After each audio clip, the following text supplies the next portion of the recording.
Hello, Social 7 group. I gotta say, some of you were really bumming me out. Um, the assignment for that was Tuesday should not have taken that long. I read it to you. It was just a couple of questions, and only one of you did it. But huge shout out to Dominic. Dominic, you are like a rock star. I am so proud of you, bud. Um, the rest of you, if you have any questions, that's what I'm here for. I have emailed all of you.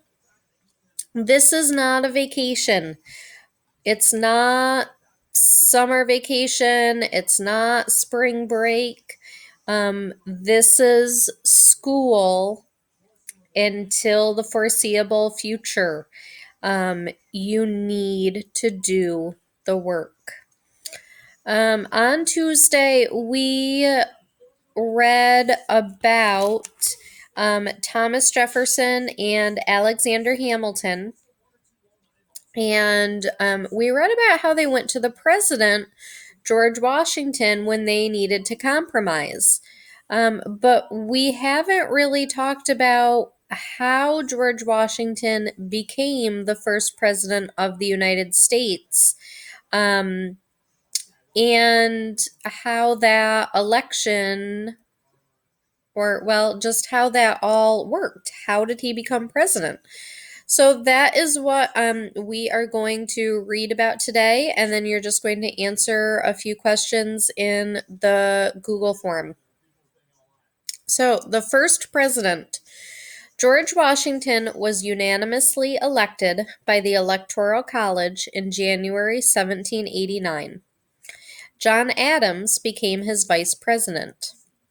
Martha Washington entertained and accompanied her husband at social events. She was in charge of the presidential household. Other women, such as Abigail Adams, wife of John Adams, believed women needed to play a larger role in the new nation than Martha Washington did. They believed that mothers could teach their children to be good citizens. Organizing the government. The new federal government had to establish a precedent when creating policies and procedures that would have a great influence on the future of the nation.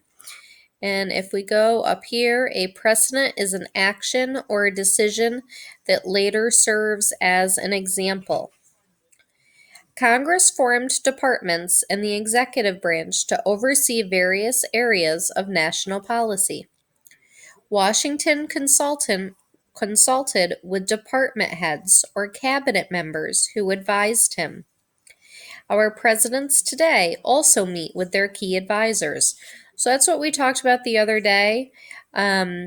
Thomas Jefferson and Alexander Hamilton, they were two of Washington's cabinet members.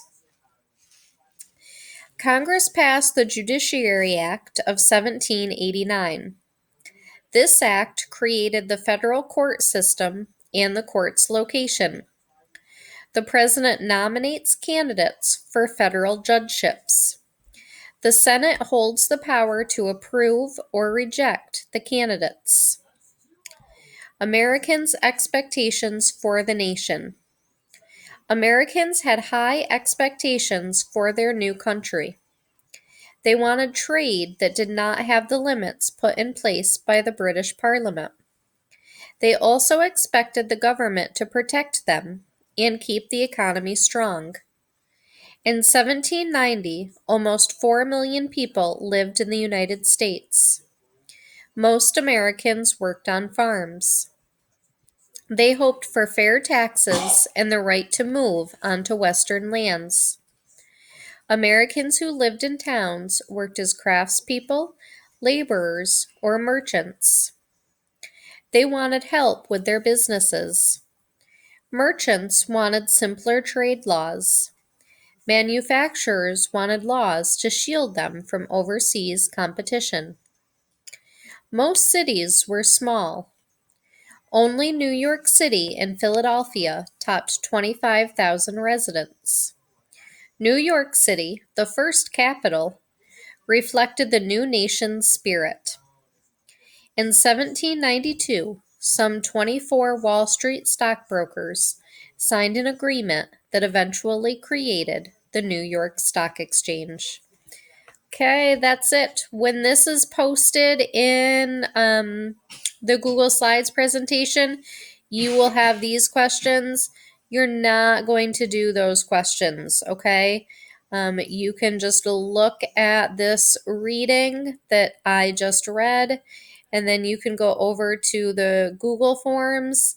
As always, if you have time, I would strongly encourage you to check out CNN 10, see what Carl Zeus is up to, and just stay current on what is going on in the world around us.